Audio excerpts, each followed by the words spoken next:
We're back. Nuggets up 2-0. Celtics down 1-0 right now.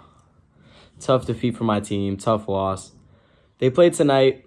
Nuggets and the Lakers played yesterday. We're gonna have a lot to talk about that one. But today we will start off with the Celtics and Heat since they played today, and yeah, so let's talk about that.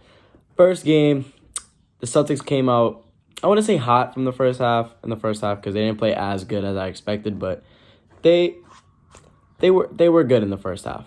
They were good. They came out with the energy that I wanted them to. They came out with hustle, all that. The defense was great.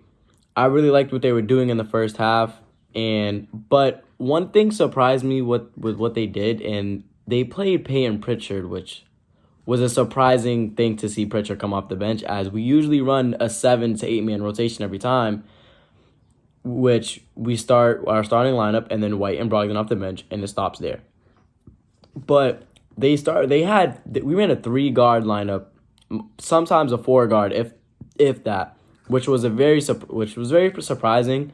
I don't think this is a team you need to run 3 guards against. It's not a bad idea, but I wouldn't value that, in my opinion. Like, same with the lineup that we're running right now, the starting lineup with the 2 bigs. I don't think that we should be running 2 bigs. They're not.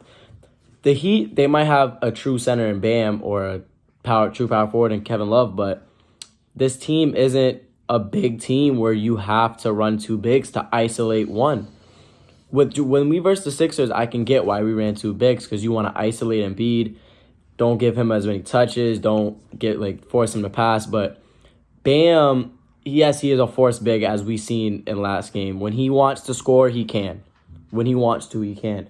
But I don't think this is one of these games or these series where you have to be running 2 bigs, and I think you'll be fine running 1 big in the starting lineup. So I would hope in game 2, which is tonight, that Joe Mazzulla makes the adjustment and puts White back in the lineup and has either Rob or Al coming off the bench. I don't know which one. I would rather Rob come off the bench, but to me, it doesn't matter. But one thing I will say is, if we're going to run an 8-man rotation, it's not going to be with Pritchard. It should be with Grant Williams. I don't know why in the world Grant Williams is not playing in this series and has barely played in the playoffs. We've barely seen him play.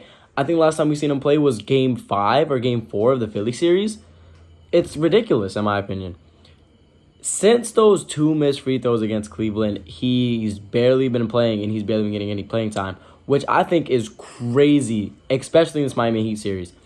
With Grant's versatility on defense and offense, I think it not only helps the Celtics, but it kind of destroys the Heat. It helps Celtics majorly in their offense and their defense, which I think they should take advantage of that.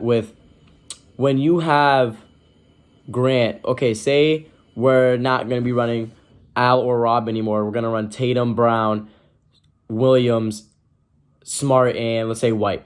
With that lineup, you're able to switch on everything. Because Grant can guard Bam. He won't be able to stop him, but he can give Bam a tough time. He's a great post defender, in my opinion.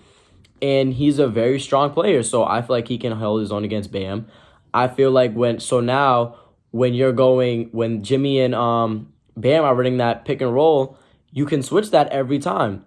I think if you're Coach Mazzulla, you really have to think about matchups in this point, and I'd rather Grant, if I was to switch every pick and roll, I'd rather switch Grant onto Butler than Al Horford. I'd rather do that. So I would hope today that I do see some Grant Williams get some playing time. I wouldn't be mad if Pritchard got playing time again. I wouldn't be as mad at it, but I don't suspect it to happen again. But Grant should be playing in the series. But one thing I will say about Game 1 is that we just got outcoached badly in that second half. Badly. You can say the Celtics' morality was down. You could say they came out the second half sluggish, but they really didn't. There was a point we came out the half, and we went back up, I think, 12 to 14 points. If you come out the half, you came out the half up 9, you come back in and you're up 14, and out of nowhere they go on a run, you didn't come out sluggish. You didn't do anything. You didn't stay the same. The one thing I will say is that Joe Mazzulla has to be better. There was a point in time I saw the Heat went on, I think, a 12-0 run or something like that. There was no timeout called. There was no timeout. When I'm watching other teams like the Lakers and Nuggets last game, there was a time I think Jamal Murray came down, hit a three, hit a step back, and timeout immediately. That's the type of coaching I want. To call a timeout immediately when something goes wrong. I was looking at our defense. It was very sluggish. It didn't look like we was together. But we just kept playing. We were scoring here and there, but it wasn't like we were scoring every time, like we was going basket for basket. They were killing us, and we weren't calling us out. We didn't call timeout until they were up 4, and we was up 12. That's like, what's that? That's a 16-point differential in the matter of, 3 minutes, and we don't call a timeout?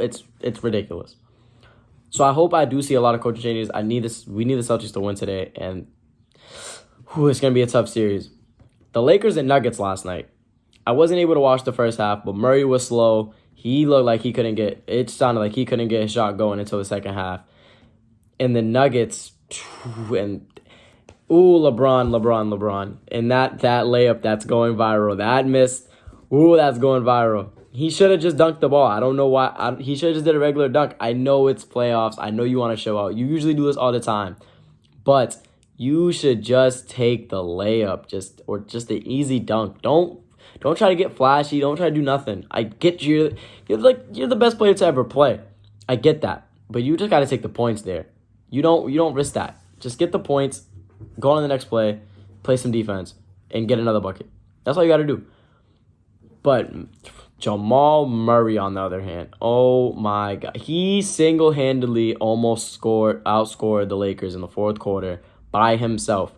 He had 23 in the fourth. The Lakers scored 24 combined.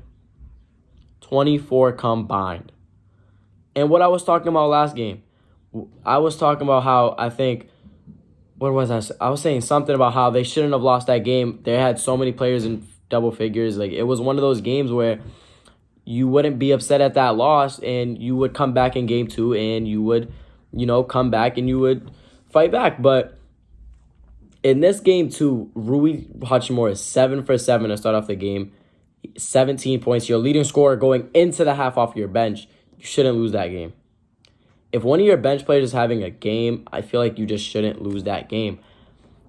It's ridiculous because if he's not even third option on the team. I would say D'Lo is. If my fourth option is giving me 17 points and he's starting my best scorer right now, I would feel very confident in going into that second half and just beating them. I don't feel like, but with LeBron going, I don't know how bad he shot. I think it was 0 for 6 from 3 last night. When he's shooting like that and AD's not playing as good, you're just not gonna win. No matter who's playing good, you're just not gonna win like that. It's just not gonna happen. They tried to go at Jamal Murray again. Mike Malone makes some adjustments, and that didn't work. Yo, and then you had Jokic. Oh my God, Jokic is something else. He's just something else. I don't know what they're going to do to stop him. I don't know what you're going to try to do, but they got to figure out something quick and something fast to stop him. They got to, or this series is going to be over then faster than we think, and the Nuggets will be in the finals and Lakers will be sent home. They have to figure out something. They go to Los Angeles Saturday. Hopefully they can pull out a win because they need one bad. If they go down 3-0, I think that's it. So they're gonna have to show up something. They're gonna have to change something, but they gotta figure out something. Also, it was weird that they started Jared Vanderbilt when everyone was saying Rui Hachimura should have started. I feel like he should have started, but I like the idea. And also, not playing Vanderbilt is a little weird statement. Jamal Murray was killing everyone on defense, and the only player that was probably your best defender not on the court was Jared Vanderbilt, and you just don't play him. These coaches and these first year coaches, Joe Mazzulla and Darvin here, I'm just getting out coached right now. I'm not saying the Lakers should be up 2-0. I'm not saying it should be tied, but it probably should be tied. But they're just getting out coached. These two first coaches, they have great rosters. They have to be. These coaches got to be better. These two first head coaches. I expect Joe Mazzulla to be better today. I hope Darvin Ham is better tomorrow, but hopefully I'm able to record for you guys tomorrow. And if you're new, hit the subscribe button and press the like button. I'll be with you guys tomorrow.